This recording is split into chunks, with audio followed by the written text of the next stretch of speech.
अस्सलाम वालेकुम dear student, आप सबको फर्स्ट ईयर केमिस्ट्री की क्लास में खुशामदीद कहता हूँ। आज का जो हमारा टॉपिक है क्वांटम नंबर। डियर स्टूडेंट, ये मोस्ट इम्पॉर्टेंट टॉपिक है of second chapter atomic structure. Quantum number क्या है? ये हमें इलेक्ट्रॉन के बारे में कंप्लीट इंफॉर्मेशन देते हैं। Quantum number is set of numerical values which can define electron completely, जो इलेक्ट्रॉन को completely एड्रेस करते हैं। इलेक्ट्रॉन का जो अता पता है, जो एड्रेस है, उसके बारे में मुकम्मल इंफॉर्मेशन देते हैं कि जी इलेक्ट्रॉन कहाँ पर है एटम में, जी ऑर्बिट के अंदर है, ऑर्बिट के अंदर कहाँ पर है, सब शेल में है, और सब शेल के अंदर कहाँ पर है, ऑर्बिटल में है। तो इस सब के बारे में हमें इंफॉर्मेशन जो क्वांटम नंबर है which is a set of numerical values. Total हमारे पास 4 क्वांटम नंबर है, जिसमें से 3 जो मोस्ट इंपॉर्टेंट है, इसमें principal quantum number, azimuthal quantum number and magnetic quantum number. ये श्रोडिंगर वेव इक्वेशन से डिराइव किए गए हैं, और मैंने इन तीनों को साथ में इसलिए लिखा है कि ये तीनों एक दूसरे के साथ इंटरकनेक्टेड है, और ये आपको पता चलेगा जब हम इसके बारे में पढ़ेंगे। तो ये 3 क्वांटम नंबर है। सबसे पहले प्रिंसिपल क्वांटम नंबर क्या है? प्रिंसिपल क्वांटम नंबर ये बोहर ने प्रपोज किया, और ये कहते हैं नंबर ऑफ ऑर्बिट। इसको हम n से रिप्रेजेंट करते हैं, स्मॉल n से, which is equal to the number of orbit. अब इलेक्ट्रॉन के बारे में फर्स्ट इंफॉर्मेशन जो हमें मिलनी चाहिए वो क्या है कि इलेक्ट्रॉन कहां पर होता है, ऑर्बिट में। तो ऑर्बिट या शेल नंबर जो है ये हमारे पास principal quantum number, principal quantum number और प्राइमरी क्वांटम नंबर। क्योंकि सबसे पहले इंफॉर्मेशन इलेक्ट्रॉन के बारे में जो हमें दरकार है, दैट इज द प्रिंसिपल, मतलब द हेड। प्रिंसिपल वो वाला प्रिंसिपल है जो स्कूल का प्रिंसिपल होता है, मतलब हेड ऑफ द स्कूल होता है। ठीक है, अब प्रिंसिपल क्वांटम नंबर जो है ये हमें इलेक्ट्रॉन के बारे में क्या इंफॉर्मेशन देते हैं? It give information about the size of N orbit. आप सबको पता है कि एन फर्स्ट ऑर्बिट का साइज जो है वो सबसे कम है, सेकेंड ऑर्बिट का साइज जो है वो ज्यादा है, थर्ड ऑर्बिट का इससे भी ज्यादा है, फोर्थ ऑर्बिट का इससे भी ज्यादा है। तो प्रिंसिपल क्वांटम नंबर हमें ऑर्बिट साइज के हवाले से भी इंफॉर्मेशन देता है, and as well as energy of electron. हमें यह भी पता है कि average energy which is sum और total of the kinetic and potential energy. First orbit की एनर्जी सबसे कम है, और जो लास्ट ऑर्बिट है उसमें इलेक्ट्रॉन की एनर्जी जो है वो सबसे ज्यादा है। थर्ड जो है इलेक्ट्रॉनिक कॉन्फ़िगरेशन या distribution according to 2n2 formula. आप लोगों ने पढ़ा है कि फर्स्ट ऑर्बिट में 2 इलेक्ट्रॉन होते हैं, सेकंड में 8, तीसरे में 18, चौथे में 32। ये इंफॉर्मेशन भी हमें कौन प्रोवाइड करता है? Principal quantum number on the basis of 2n2 formula. इसके अलावा वेलोसिटी ऑफ इलेक्ट्रॉन के बारे में हमें प्राइमरी या प्रिंसिपल क्वांटम नंबर इंफॉर्मेशन हमें प्रोवाइड करता है। जो सबसे इनर शेल है न्यूक्लियस के करीब, उनकी वेलोसिटी या काइनेटिक एनर्जी ऑफ इलेक्ट्रॉन इसमें सबसे ज्यादा होगी। ठीक है, मतलब एनर्जी या वेलोसिटी या काइनेटिक एनर्जी या velocity of electron is directly proportional to the size of, inversely proportional to the size of orbit। अगर ऑर्बिट का साइज कम है तो उसमें इलेक्ट्रॉन की वेलोसिटी या काइनेटिक एनर्जी ज्यादा होगी। अगर ऑर्बिट का साइज सबसे ज्यादा है तो इसमें जो स्पीड या वेलोसिटी है इलेक्ट्रॉन की वो सबसे कम होगी। Last information, angular momentum of electron in any orbit, जिसको हम mvr is equal to nh/2π। चूंकि इलेक्ट्रॉन जो है वो न्यूक्लियस के इर्द गिर्द बिल्कुल सर्कुलर ऑर्बिट में या सर्कुलर पाथ में मोशन करता है, जिसकी वजह से वो न्यूक्लियस के साथ एक एंगल क्रिएट करता है, इसलिए हम इलेक्ट्रॉन के मोशन को एंगुलर मोमेंटम का नाम देते हैं। सेकंड जो है हमारे पास एजीमुथल क्वांटम नंबर, इसको हम L से रिप्रेजेंट करते हैं, and was introduced by Sommerfeld. Sommerfeld ने इसको प्रपोज किया, इंट्रोड्यूस किया। अब एजीमुथल क्वांटम नंबर है क्या? अब जैसा कि हम सबको पता है कि इलेक्ट्रॉन एटम में कहां पर होते हैं, ऑर्बिट में। तो दूसरा क्वेश्चन ये है कि ऑर्बिट में इलेक्ट्रॉन कहां पर होते हैं? तो हमारा जवाब होगा कि ऑर्बिट में इलेक्ट्रॉन कहां पर होंगे, सब शेल में। कहां पर होंगे, सब शेल में। तो L represent the sub shell. ठीक है, या you can say L is the sub division of principal quantum number. Principal quantum number का सब डिवीजन है अजीमुथल क्वांटम नंबर। इसका मतलब है कि एल जो है ये डायरेक्टली एन के ऊपर डिपेंड करता है। अब it gives information about subshell and shapes of the orbital. चूंकि अजीमुथल क्वांटम नंबर ऑर्बिटल के बारे में है तो ये ऑर्बिटल के बारे में और उसके शेप के बारे में भी हमें इंफॉर्मेशन देता है। यहां पर एक फार्मूला है n-1, n is equal to the number of orbit. इसमें ऑर्बिट का नंबर पुट करो। First orbit 1 - 1 is equal to 0। हमारे पास जब वैल्यू 0 आती है एल की तो इसका मतलब है कि हमारे पास कौन सा ऑर्बिटल है, एस। और ऑलरेडी हमने पढ़ा है कि एस की जो शक्ल होती है, जो शेप होती है, वो स्फेरिकल होती है। अगर एल की सेकेंड ऑर्बिट की हम बात करें, इस फार्मूले में n-1 में आप n की जगह 2 पुट करें। 2 - 1 इज इक्वल टू 1। 1 की वैल्यू l की वैल्यू जब 1 होती है तो कौन सा ऑर्बिटल होता है हमारे पास, p, और उसका जो शेप होता है वो डम्बेल होता है। जब थर्ड ऑर्बिट की हम बात करें 3 - 1, हमारे पास जो वैल्यू आ जाती है l की वो 2 आती है। 2 जो वैल्यू है l के लिए वो किस ऑर्बिटल के लिए है, d के लिए। तो हमारे पास जो शेप है ऑर्बिटल की वो डम्बेल या डबल डम्बेल। जब हमारे पास 4 ऑर्बिट 4 - 1 l की वैल्यू 3 आ जाती है तो l की वैल्यू 3 किसके लिए है, f ऑर्बिटल के लिए है, और उसकी जो शेप है वो कॉम्प्लेक्स नेचर की है। इसके अलावा जो हमारे पास अजीमुथल क्वांटम नंबर है, give the number of electron in subshell.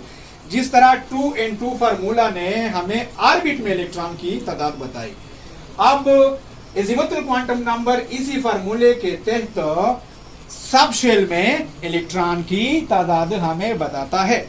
Subshell कितने हैं total, s-p-d-f। Azimuthal quantum number हमें बताता है एक फार्मूले के तहत कि s में कितने इलेक्ट्रॉन होने चाहिए, p में कितने होने चाहिए, d में कितने होने चाहिए, एंड f में कितने इलेक्ट्रॉन होने चाहिए। Now let's apply the formula 2 × 2l + 1। l की वैल्यू अगर 0 है हमारे पास तो इस फार्मूले में l की जगह आप 0 पुट करें।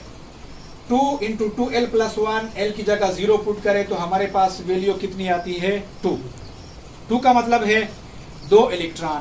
2 इलेक्ट्रॉन कौन से ऑर्बिटल में एकमोडेट हो सकते हैं, हमें ऑलरेडी पता है s ऑर्बिटल में एकमोडेट हो सकते हैं। सेकंड जो है, when putting the value of l is equal to 1, यहाँ पर l की वैल्यू 1 पुट करें तो हमारे पास जो सिंप्लीफाई वैल्यूज आती है 6। आप सबको पता है कि जो p ऑर्बिटल है वो टोटली p सबशेल है वो टोटली 6 इलेक्ट्रॉन एकमोडेट कर सकता है। अब हम आते हैं, अगर l की वैल्यू हमारे पास 1 है, 2 है, सॉरी, l की वैल्यू हमारे पास 2 है, तो यहाँ पर पुट करो। सिंप्लीफाई करने के बाद हमारे पास जो वैल्यू है वो कितनी आ गई, 10। तो इसका मतलब है कि जो d सबशेल है उसमें कितने इलेक्ट्रॉन एकमोडेट हो सकते हैं, 10 इलेक्ट्रॉन। व्हेन l की वैल्यू अगर 3 है तो इसको सिंप्लीफाई करने के बाद जो लास्ट वैल्यू है वो 14 आएगा। 14 इलेक्ट्रॉन ऑलरेडी हमें पता है कि f सबशेल में एकमोडेट हो सकते हैं। तो जो अजीमुथल क्वांटम नंबर है ये डिपेंडेंट है on the number of orbit. इस इक्वेशन से भी हमें पता चलता है कि यहाँ पर ये डिपेंडेंट है n के ऊपर, और हमें सबशेल में इलेक्ट्रॉन की तादाद के बारे में इंफॉर्मेशन प्रोवाइड करता है। अब एक और बात भी है यहाँ पर कि जो नंबर ऑफ ऑर्बिट है, जो नंबर ऑफ ऑर्बिट है उसमें उतने सबशेल भी है, उसमें उतने सबशेल भी है। फॉर एग्जांपल n के लिए फर्स्ट ऑर्बिट के लिए n के लिए n की वैल्यू कितनी है, 1। फर्स्ट ऑर्बिट के लिए n की वैल्यू कितनी है, 1। कितने सबशेल है, 1। सेकंड ऑर्बिट के लिए n की वैल्यू कितनी है, 2। कितने सबशेल है इसमें, 2। थर्ड ऑर्बिट के लिए n की वैल्यू कितनी है, 3। कितने सबशेल है, 3। फोर्थ ऑर्बिट के लिए n की वैल्यू कितनी है, 4। और कितने सबशेल है हमारे पास, 4 सबशेल है। ये बात भी रखना चाहिए क्योंकि ये MCQs या MDCAT में आ सकते हैं। अब हम जाएंगे जो थर्ड मैग्नेटिक क्वांटम नंबर है। Simply what is magnetic quantum number? जैसे कि मैंने आप सबको बताया है कि ऑर्बिट में जी सब शेल होते हैं और हर सब शेल के पीछे ऑर्बिटल होते हैं। क्या होते हैं? ऑर्बिटल होते हैं। तो ऑर्बिटल जो है ये हमारे पास magnetic quantum number represent the orbital present in a specific sub shell. सही है?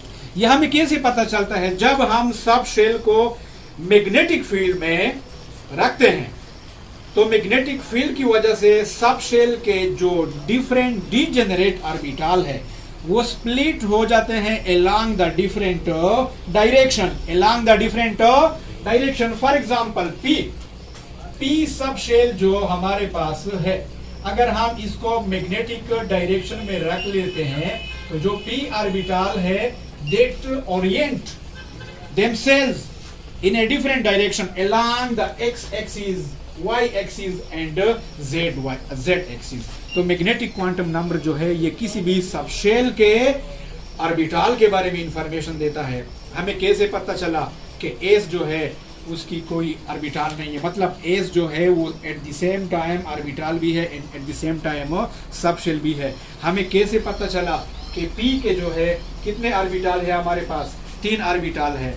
हमें कैसे पता चला कि डी के कितने ऑर्बिटल है? 5।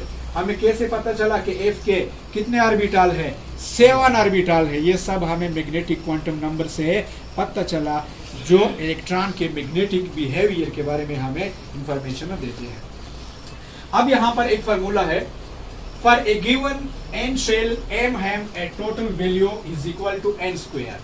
अब हम देखते हैं कि यहाँ पर क्या सामने आ जाता है। When n is equal to 1, अगर n की वैल्यू फर्स्ट ऑर्बिट है तो n का स्क्वायर ले ले तो उसे हमारे पास क्या वैल्यू आ जाती है? 1। इसका मतलब है कि फर्स्ट ऑर्बिट में चूंकि मैग्नेटिक क्वांटम नंबर ऑर्बिटल के हवाले से है तो ये हमें इंफॉर्मेशन देता है कि फर्स्ट ऑर्बिट में हमारे पास कितने ऑर्बिटल है? 1। अगर सेकेंड ऑर्बिट है वहां पर n स्क्वायर ले ले, मतलब सेकेंड ऑर्बिट का स्क्वायर ले ले, 2 दूनी 4, 2n2 into 4, तो हमें पता चलता है कि सेकेंड ऑर्बिट में हमारे पास कितने ऑर्बिटल है? 4। कैसे? देखो, एस एक ऑर्बिटल, पी सब शेल के कितने ऑर्बिटल है?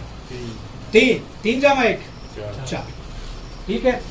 अब थर्ड ऑर्बिट के लिए n का स्क्वायर ले लो, 3 into 3 is equal to 9। इसका मतलब है कि थर्ड ऑर्बिट में हमारे पास टोटल कितने ऑर्बिटल है? 9। कितने हैं? 9। कैसे गोरा? थर्ड ऑर्बिट में एस एक ऑर्बिटल प्लस पी के कितने ऑर्बिटल है? 3 प्लस डी के कितने ऑर्बिटल है? 5 3 एंड प्लस 1, टोटल ऑर्बिटल कितने आ गए हमारे पास? 9 ऑर्बिटल आ गए। जब n की वैल्यू हमारे पास 4 होगी तो n स्क्वायर ले ले, 4 into 4 is equal to 16। इसका मतलब है कि चौथे ऑर्बिट में टोटल नंबर ऑफ ऑर्बिटल कितने हैं? 16। कितने हैं? 16। कैसे? एस ऑर्बिटल एक ये हो गया, p के कितने हो गए? 3, d के कितने हो गए? 5, f के कितने हो गए? 7 into 5 12 into 3 15 and into 1 16। ठीक है। तो मैग्नेटिक क्वांटम नंबर हमें इन ए गिवन सब शेल में डीजेनरेट ऑर्बिटल के बारे में इंफॉर्मेशन देता है कि कितने ऑर्बिटल है हमारे पास। देखो, अब यहाँ पर मोस्ट इंपॉर्टेंट चीज ये है कि हमें कैसे पता चला कि एस सब शेल में एक ही ऑर्बिटल है, पी सब शेल में हमारे पास 3 ऑर्बिटल है, एंड डी सब शेल में हमारे पास 5 ऑर्बिटल है, एंड एफ सब शेल में हमारे पास 7 ऑर्बिटल है। इसके ऊपर एक्सपेरिमेंट किए गए हैं। ठीक है। और उसी एक्सपेरिमेंट के दौरान जो हमारे पास सब शेल है उनकी जो डिफरेंट ओरिएंटेशन है वो या एक डायरेक्शन में हुई, या 3 डायरेक्शन में हुई, या 5 डायरेक्शन में हुई, या 7 डायरेक्शन में हुई। तो उन डायरेक्शन को डिफाइन करने के लिए, मतलब मैथमेटिकली डिफाइन करने के लिए सब न्यूमेरिकल वैल्यूज दिए गए हैं, जिसको अभी हम स्टडी करेंगे। When L is equal to 0, जब हमारे पास L की वैल्यू 0 होगी, मतलब कौन सा ऑर्बिटल होगा? S orbital. तो मैग्नेटिक क्वांटम नंबर की जो वैल्यू है वो कितनी होगी, वो भी 0। अच्छा, यहाँ पर देखो जो सबसे मोस्ट इंपॉर्टेंट थिंग है, यहाँ पर ये जो 0 गिवन है that is not a mathematical 0, ठीक है। इसका मतलब 0 का मतलब है 1, इसका मतलब क्या है 1, मतलब 1 ऑर्बिटल, ठीक है। अब जब L के लिए हम 1 वैल्यू देते हैं, इसका मतलब है कि p सब शेल में कितने ऑर्बिटल है, 3। तो उनको डिफाइन करने के लिए मैग्नेटिक क्वांटम नंबर में कितने वैल्यूज दरकार है, 3 वैल्यूज दरकार है, जिसमें एक 0 और दूसरी जो है +1 और दूसरी जो है ये -1। ये सिर्फ न्यूमेरिकल वैल्यूज है जो जो किसी गिवन सबशेल में नंबर ऑफ ऑर्बिटल को जाहिर करते हैं। जब L की वैल्यू 2 है तो हमारे पास d ऑर्बिटल है, और इसके लिए मैग्नेटिक क्वांटम नंबर में कितने न्यूमेरिकल वैल्यूज दिए गए हैं, 5। d में कितने डिजेनरेट ऑर्बिटल है, 5 है ना, तो उनके लिए कितने वैल्यूज चाहिए, 5 न्यूमेरिकल वैल्यूज चाहिए, 0 +1 +2 -1 एंड -2। जैसे मैंने पहले अर्ज किया कि ये सिर्फ न्यूमेरिकल वैल्यूज है जो मैग्नेटिक क्वांटम नंबर में नंबर ऑफ ऑर्बिटल को रिप्रेजेंट करते हैं कि कितने ऑर्बिटल है हमारे पास। और जब L की वैल्यू हमारे पास 3 है तो ऑर्बिटल हमारे पास f है। तो मैग्नेटिक क्वांटम नंबर में नंबर ऑफ ऑर्बिटल को जाहिर करने के लिए आप सबको पता है कि सब शेल में कितने ऑर्बिटल होते हैं, 7। तो उनके लिए कितने मैग्नेटिक न्यूमेरिकल वैल्यू चाहिए, 7 चाहिए। That range from 0 to +1 +3 and -3। इसको हम सिंपली एक सादा फार्मूले से भी जाहिर कर सकते हैं, जो मैंने पहले लिखा है, m है वैल्यू फ्रॉम 0 to +1 एंड -1। ये जो है हमारे पास ये +1 +L जाहिर करता है और ये हमारे पास -L जाहिर करता है। तो dear student, it's all about the quantum number. Simply हमने क्या पढ़ा, प्रिंसिपल क्वांटम नंबर ये ऑर्बिट की रिप्रेजेंटेशन करते हैं, ठीक है। प्राइमरी क्वांटम नंबर 20 को कहते हैं। दूसरा हमने पढ़ा azimuthal quantum number. Azimuthal quantum number किसी भी ऑर्बिट में सबशेल को कहते हैं, मौजूद सबशेल, जिसको हम SPDFGH का नाम देते हैं।